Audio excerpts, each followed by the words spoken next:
The story begins in the bustling village of Umuel, where the local market is alive with activity, laughter, and the distant sound of a masquerade troupe performing for tourists. Among the crowd walks Ezequiel, a broke university graduate in his mid-30s, whose once bright future has been dimmed by poverty and rejection. He passes by traders who used to call him the future governor, now too ashamed to meet his eyes. That evening, Ezequiel sits at a palm wine joint with his friend Ophelia, a local tout known for his flashy clothes and quick temper.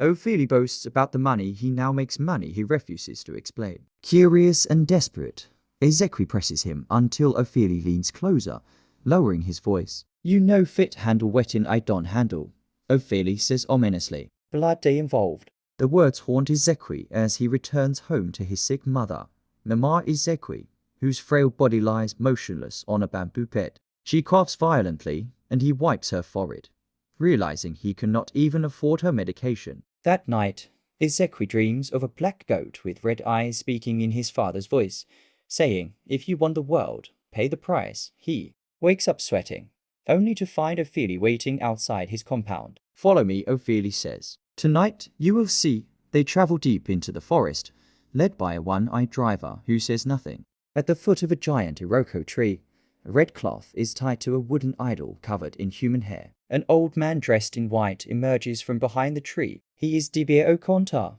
the high priest of a secret cult known as the Circle of the Red Moon. Okonta asks Ezequiel one question. "Do you love your mother more than you love your destiny?" Ezequiel hesitates. The old man smiles. "That's all the answer I need." They hand Ezequiel a calabash filled with thick, black liquid. He drinks and instantly collapses. In a trance, he finds himself in a red room, surrounded by faceless figures, chanting his name. One of them removes its mask. It is his late father. "You cannot escape the blood in your name," the father whispers, vanishing into ash. Ezequiel awakens the next morning in his room with a bundle of cash beside him and a crow perched on his window. His mother is suddenly well, walking around the compound, full of life. But as they celebrate, a neighbor rushes in screaming Ophelia has been found dead, eyes missing, and tongue cut out. Ezequiel buries his fear under silence, telling no one about the night before. He uses the money to invest in real estate and cars, quickly rising to prominence. Local pastors invite him for Thanksgiving. Politicians shake his hand. But every night, a black goat waits by his window, whispering. To more, Ezequiel begins to hear whispers in mirrors and sees faces in his shadows.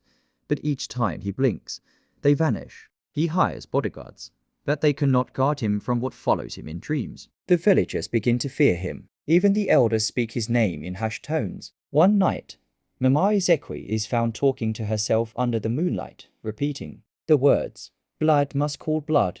Ezequiel consults a prophetess, Mama Nwakwego, who refuses to enter his house, saying, "Your hands drip with curses." Desperate for peace, he returns to the iroko tree and begs Dibia Okonta for release. The old priest laughs. "Blood money, no day refund. You either climb or you fall." Okonta gives him a knife and says, 3 loved ones, 3 sacrifices, or the spirits take all. The first sacrifice is his cousin Chika, who had helped raise him as a child. Ezequiel lures Chika with a fake business offer and poisons his drink. Chika dies, foaming at the mouth, but Ezequiel's account balance doubles overnight. The second is his best friend Jude, who had offered to help him out of poverty years ago. Ezequiel arranges a fake car accident, ensuring Jude's brakes fell on a rainy night. The next day, Ezequiel signs a major oil deal that places him among Nigeria's richest men. Only one sacrifice remains, but when he returns home, he finds his mother praying, asking God to protect her only son from the path of darkness. He breaks down in her arms, tears streaming down his face, unable to say a word. That night, the red goat appears again, now fully human, with Ophelia's face and horns. "Your mother is the third, or your soul is the payment torn between love and doom." Ezequiel isolates himself, neither eating nor sleeping. Meanwhile, villagers begin to see strange lights from his compound and hear cries at midnight. A new stranger enters the village, a blind beggar who seems to know everyone's secrets. He approaches Ezequiel's gate, touches it, and the walls tremble. That night, Ezequiel dreams of being dragged into a river of blood, where Ophelia, Chika, and Jude float, whispering, "You will join us." He wakes up screaming. He tries to take his mother to a church outside town, but their car stores in the forest. Mama Ezekwie begins coughing violently again, and a snake slithers from beneath her wrapper. She survives, but barely. Ezekwie realizes that the spirits are closing in and time is running out. At the village square, the blind beggar confronts him publicly. "You are wearing white clothes, but your spirit is coated in blood." The villagers begin to whisper of a coming storm that Ezekwie has opened a portal that cannot be closed. That evening, lightning strikes the Iroko tree for the first time in centuries. Dibia Akonta appears in Ezekwie's house without opening the door. "The spirits have waited long enough," he says, handing him a ritual dagger. Ezekwie holds the dagger all night, sitting at his mother's bedside. At dawn, he kisses her forehead and walks outside with the dagger tucked in his agbada. But instead of killing her, he marches toward the shrine in the forest, determined to end the curse. The forest is alive, the trees groan, the birds screech, and the earth pulses like a drum to the shrine.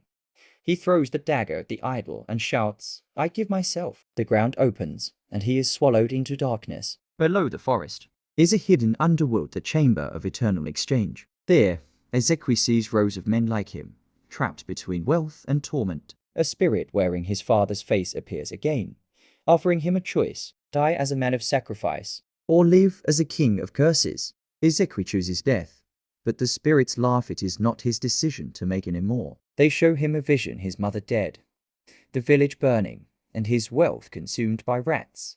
He begs them to let her live. The spirits offer him one final deal: trade your soul for hers. He agrees, and the world goes black. Back in the village, Mama Ezekwie wakes up completely healed, but Ezekwie is nowhere to be found. His mansion collapses inward overnight, as though it was never built. The villagers gather around the ruins, confused and afraid. A red goat watches from the bushes, then disappears into thin air. Mama Ezekwie leaves the village and becomes a prophetess in another land, warning others about greed. Years pass. Rumors spread that Ezekwie now lives beneath the river, guiding others into the cult. Some say his laughter is heard during thunderstorms. Others say he appears in mirrors, offering riches for loyalty. But the forest where the Iroko tree once stood is now avoided by all. 20 years later, a young graduate named Tunda returns to Umuel with dreams of success. He asks villagers about the man called Ezekwie, but no one speaks. Tunda meets a rich businessman who offers him a chance to join the circle of wealth. The same rituals begin to repeat.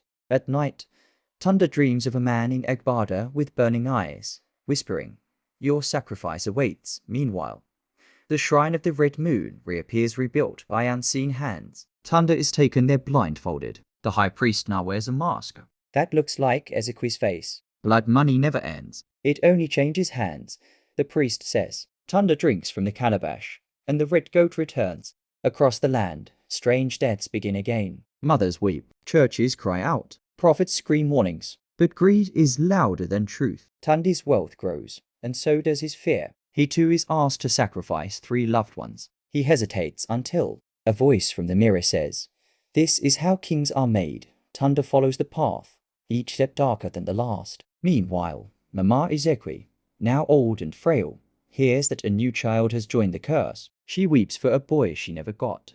To save, she sends a letter to the church, warning, "Break the circle or blood will drown this land." A crusade is organized near the forest, with prayers and fasting. Thunder cracks, rain falls like knives. The villagers gather. They march toward the shrine with torches and holy oil. The forest screams. Tunda tries to escape but is paralyzed. Flames rise as they set the shrine ablaze. The red goat appears, screams, and bursts into fire. The idol crumbles into dust. Tunda falls unconscious, bleeding from his eyes. The curse is broken for now. Tunda wakes in the hospital, screaming. He is alive, but blind. He confesses everything to the authorities, and the story makes national headlines. Investigations reveal mass graves in the forest. Secret recordings of cult meetings go viral. Across Nigeria, other secret cults begin to disband in fear. But some say not all shrines have been destroyed. The Chamber of Eternal Exchange still exists beneath rivers, in caves, in dreams. The government declares Umuel a protected historical zone. A memorial is built on the ashes of Ezekwie's house.